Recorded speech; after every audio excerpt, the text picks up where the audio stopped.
প্রশাসনে দলীয় পক্ষপাতিত্বের প্রভাব থাকলে সুষ্ঠু নিরপেক্ষ ভোট করা কঠিন এ মন্তব্য করে প্রধান নির্বাচন কমিশনার কাজী হাবিবুল আউয়াল বলেছেন, নির্বাচন ব্যবস্থার সার্বিক সংস্কার দরকার।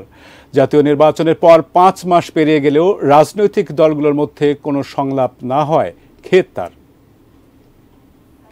উপজেলা নির্বাচনের কর্মযজ্ঞ শেষে কিছুটা স্বস্তিতে নির্বাচন কমিশন। সোমবার নির্বাচন কমিশন বিটে কর্মরত সাংবাদিকদের সংগঠন reporters forum for election and ডেমোক্রেসির আয়োজনে আরএফইডি টকে আসেন প্রধান নির্বাচন কমিশনার কাজী হাবিবুল আউয়াল। নির্বাচন ভবনের মিডিয়া সেন্টারে জাতীয় স্থানীয় নির্বাচন সহ বিভিন্ন ইস্যুতে সাংবাদিকদের প্রশ্নের জবাব দেন।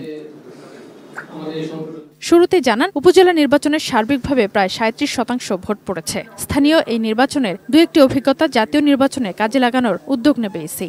1% সমর্থনের যে একটা জটিল বিষয় ছিল, সেটাকে আমরা স্থানীয় সরকার নির্বাচনের থেকে তুলে নিয়েছি। আগামীতে হয়তো আমরা জাতীয় সংসদ নির্বাচনেও সেটা তুলে নেওয়ার প্রস্তাব সরকারের কাছে করব।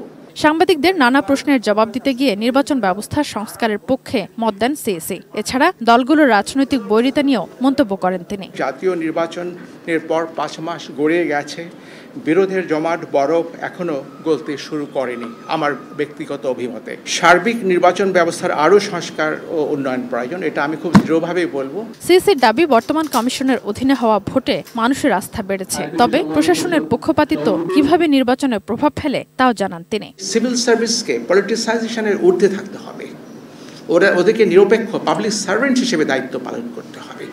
ওরা যদি কোনো একটা পন্থী হয়ে যায়, তাহলে কিন্তু সংকট নিরসন একটু কষ্টসাধ্য হবে। এনআইডি জালিয়াতি প্রসঙ্গও আসে। দোষীদের বিরুদ্ধে ব্যবস্থা নেওয়ার কথা জানান সিএসি। একটা জিনিসে যদি 99.9% লোক এটা সুবিধা পেয়ে থাকে, 1% লোক এর অপব্যবহার করেছে, তাদেরকে আইনের আওতায় আনতে হবে। আমরা সিস্টেমটাকে বর্জন করতে পারবো না। এর আগে সকালে নির্বাচন প্রশিক্ষণ ইনস্টিটিউটে এক কর্মশালায় সিএসি জানান, একাধিক নাগরিকত্ব থাকলেও কেউ নিজেকে বাংলাদেশের নাগরিক হিসেবে প্রমাণ করতে পারলে জাতীয় পরিচয়পত্র পাবেন।